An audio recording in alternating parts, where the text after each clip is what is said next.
Good morning. This is Dr. Thomas Dobbs with the Mississippi State Department of Health.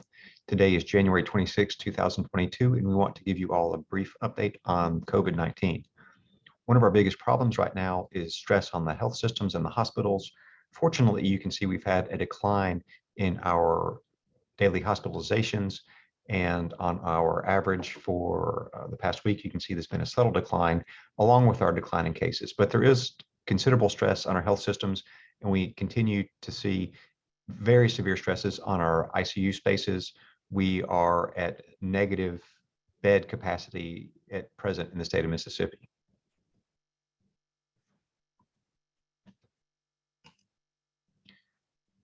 As far as COVID and vaccinations, please know that boosters are really necessary to combat Omicron.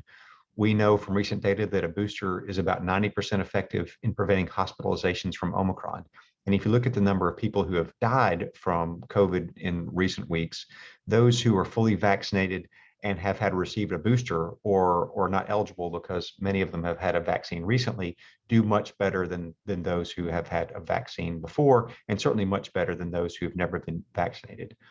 We know that over 50% of Mississippians have been vaccinated, but only about 35% of those who are eligible to receive a booster have received one.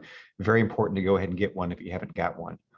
If you are immunocompromised, please remember that you need a fourth shot booster.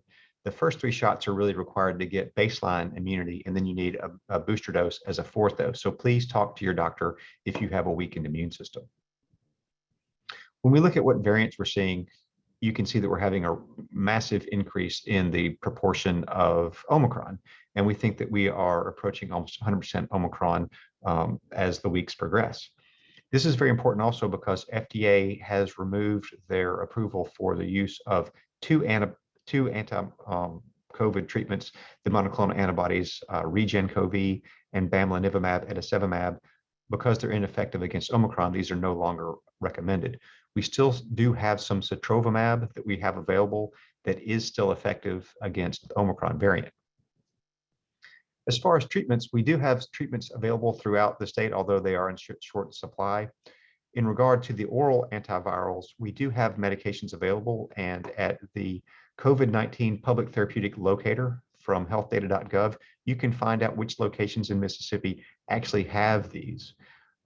You can see with our antivirals, we have a total of 822 Paxlovid and 4,798 on hand of the oral medications around the state, and those can be found on the website I showed before. We have had a total of 1,220 doses of Paxlovid and over 5,000 doses of molnupiravir distributed. We will be working with providers to make sure that those medications are made more available, and we anticipate that we'll be able to share these with commercial pharmacies in the coming weeks. As far as sotrovimab, which is the effective monoclonal antibody against Omicron, we were allocated 480 doses this week, and we'll be distributing those. So far, we have about 150 doses on hand out of a total of 1,452 that have been made available so far. So we only have about 10% of supply left from a total that has been allocated of this monoclonal antibody. As far as testing goes, there is not a shortage of testing. At the Department of Health testing locations, we have thousands of open appointments, so please go to covidschedule.umc.edu if you need an appointment. Also, the federal government is now making home testing available. If you want to order a home test to be delivered to you, go to covidtests.gov and you can order. You can see the web page here. We have continued to distribute rapid tests and home tests primarily to schools and other partners, so we'll continue to do so. We anticipate that we will also be able to share additional home tests through the Department of Health supply that we are allocating in coming weeks. So please be safe. Thank you. And if you haven't had your booster yet, we want you to get your booster. Thank you.